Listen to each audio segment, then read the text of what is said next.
السلام علیکم۔ Profit series میں آج ہم نوح علیہ السلام کا واقعہ سنائیں گے۔ نوح علیہ السلام اللہ کے ایسے پیغمبر تھے جو تقریباً 9.5 سال زندہ رہے اور اللہ کی طرف لوگوں کو دعوت دی۔ چلیے شروع کرتے ہیں with the real life story of Prophet نوح علیہ السلام۔ آدم علیہ السلام کی وفات کے تقریباً 1000 سال بعد نوح علیہ السلام تشریف لائے۔ آدم علیہ السلام کے بعد کی نسلیں بہت نیک تھیں، پر تقریباً 1000 سال بعد شیطان نے ان لوگوں کو بہکایا کہ کچھ نیک اور بزرگ لوگوں کی یاد رکھنے کے لیے ان کے بت بنا لو۔ تو لوگوں نے کچھ بزرگوں کو عزت دینے کے لیے بت بنا لیے۔ اس وقت بتوں کی پوجا نہیں ہوئی، پر کچھ نسلوں بعد کے لوگ آہستہ آہستہ ان بتوں کو پوجنے لگ گئے۔ کفر اور شرک عام ہو گیا اور اللہ کی عبادت بند ہو گئی۔ تب اللہ نے دنیا میں نوح علیہ السلام کو بھیجا۔ اس وقت انسانوں کی عمر زیادہ ہوتی تھی اور نوح علیہ السلام کی عمر تقریباً 9.5 سال تھی۔ نوح علیہ السلام نے لوگوں کو اللہ کی طرف دعوت دی۔ سورہ نوح میں اللہ نے فرمایا ہے، یقیناً ہم نے نوح کو اپنی قوم کی طرف بھیجا ہے۔ اپنی قوم کو ڈراؤ اور خبردار کر دو، اس سے پہلے کہ ان کے پاس دردناک عذاب آئے۔ نوح علیہ السلام نے اپنی قوم سے فرمایا، اے میری قوم، میں تمہیں صاف صاف ڈرانے والا ہوں، تو تم اللہ کی عبادت کرو اور اس سے ڈرا کرو اور میرا کہنا مانو، وہ تمہارے گناہوں کو بخش دے گا۔ نوح علیہ السلام تبلیغ کے سلسلے میں بہت محنت کرتے تھے۔ دن رات لوگوں کے گھروں اور اجتماع میں جا کر انہیں دعوت دیتے تھے۔ نوح علیہ السلام لوگوں کو پریکٹیکلی اور پبلکلی سمجھاتے، یہاں تک کہ انہیں یہ کرتے کرتے 9.5 سال گزر گئے۔ چند لوگوں کے سوا کوئی ایمان نہ لایا۔ نوح علیہ السلام کی قوم ان کا مذاق بناتی تھی اور کہتی تھی کہ اگر تم سچے ہو، جس عذاب کا تم ہم سے وعدہ کرتے ہو اس کو لے آؤ۔ نوح علیہ السلام کی قوم سال در سال برائی میں آگے بڑھتی گئی اور نوح علیہ السلام کو پریشان کرتی رہی اور کوئی ایمان نہ لایا، صرف کچھ لوگوں کو چھوڑ کر۔ پھر اللہ نے نوح علیہ السلام کی طرف وحی کی اور فرمایا، آپ کی قوم میں سے جو ایمان لا چکا ہے اس کے سوا اور کوئی ایمان نہیں لائے گا، پر آپ ان کے کاموں پر غمگین نہ ہوں۔ پھر جب اللہ نے وحی کر دی اور انہیں بتا دیا کہ اب کوئی ایمان نہیں لائے گا، تو وہ نا امید ہو گئے اور اپنی قوم کو بددعا دی کہ اے میرے پروردگار، تو کسی منکر کو روح زمین میں زندہ نہ چھوڑ اور مومن مرد اور مومن عورتوں کو بخش دے۔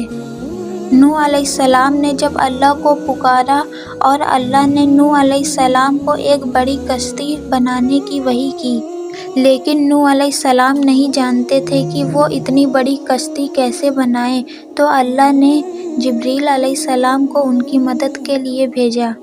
نوح علیہ السلام ایک پہاڑ پر رہتے تھے۔ ان کے آس پاس درخت نہیں تھے، نہ ہی پانی تھا۔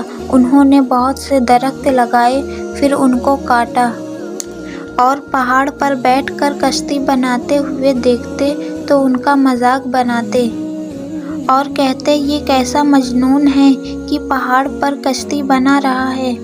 دھیرے دھیرے بہت محنت کے بعد ایک بہت بڑی کشتی تیار ہوئی۔ ایک جگہ آتا ہے کہ نوح علیہ السلام نے یہ کشتی 100 سال میں تیار کی۔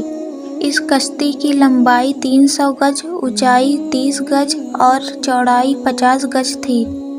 ایک اندازے کے مطابق اس کشتی کی لمبائی 1 کلومیٹر سے زیادہ تھی اور گہرائی 30 ہاتھ تھی۔ یہ کشتی عام کشتیوں کی طرح اوپر سے کھلی نہیں تھی، بلکہ اس کو جیسے نیچے سے بند کیا گیا تھا ویسے ہی اوپر سے بند کیا گیا تھا، تاکہ اوپر سے جو بارش برسے وہ انہیں نقصان نہ دے۔ اس کشتی میں 3 فلورز تھے اور ہر فلور میں ایک دروازہ بھی تھا۔ اللہ نے نوح علیہ السلام کو حکم دیا کہ مومنوں کو اور اپنے گھر والوں کو اور زمین پر بسنے والے تمام جانوروں کا جوڑا جوڑا اس کشتی میں سوار کر لو۔ پھر اللہ نے آسمان اور زمین میں سے پانی کھول دیا اور سیلاب آ گیا، اور سیلاب نے دنیا میں رہنے والے انسان اور جانوروں کو غرق کر دیا۔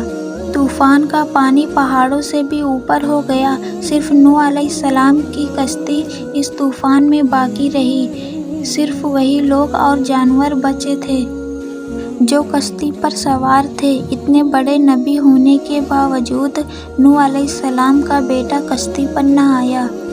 نوح علیہ السلام نے اسے پکارا کہ میرے بیٹے اس کشتی میں آ جا اور کافروں کا ساتھی نہ بن، لیکن اس نے کہا کہ میں کسی پہاڑ کی چوٹی پہ پناہ لے لوں گا جو مجھے اس پانی سے بچائے گی۔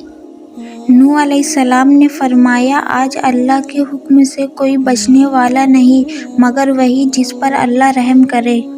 باپ اور بیٹے کے درمیان یہ گفتگو جاری تھی کہ ایک طوفان موج نے ان کے بیٹے کو غرق کر دیا۔ جب نوح علیہ السلام کے سامنے ان کا بیٹا غرق ہو گیا تو ان کی آنکھوں میں آنسو آ گئے اور وہ پکار اٹھے، اور تو نے مجھ سے وعدہ کیا تھا کہ میرے گھر والوں کو نجات عطا فرمائے گا، اور تو تمام حاکم میں سے بہتر حاکم ہے، لہٰذا یہ ناممکن ہے کہ تیرا وعدہ پورا نہ ہو۔ اللہ نے فرمایا، اے نوح، وہ تیرے اہل میں سے نہیں تھا کیونکہ وہ کافر تھا۔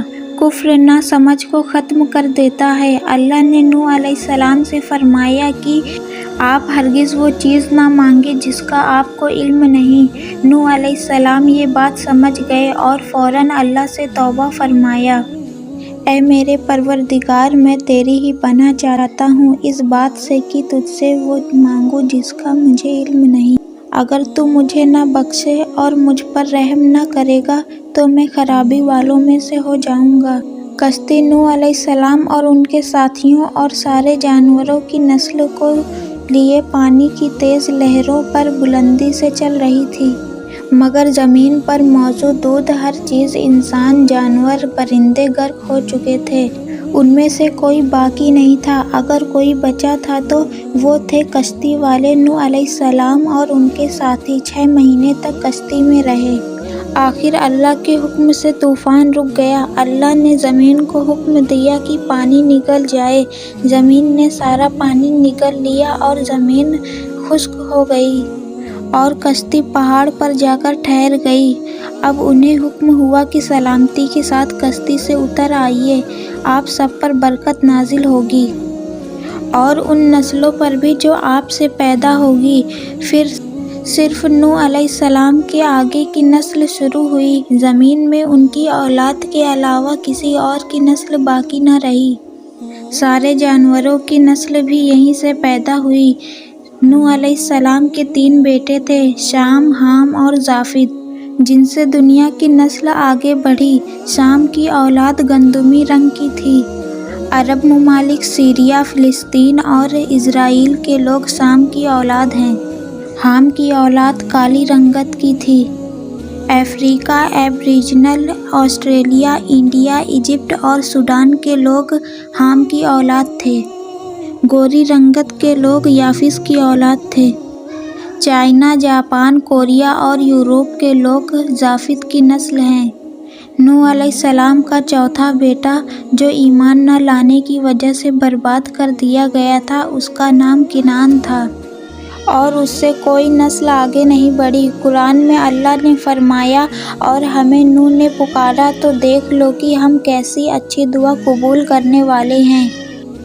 ہم نے اسے اور اس کے فرمانبردار کو اس زبردست مصیبت سے بچا لیا اور اس کی اولاد ہم نے باقی رہنے والی بنا دی۔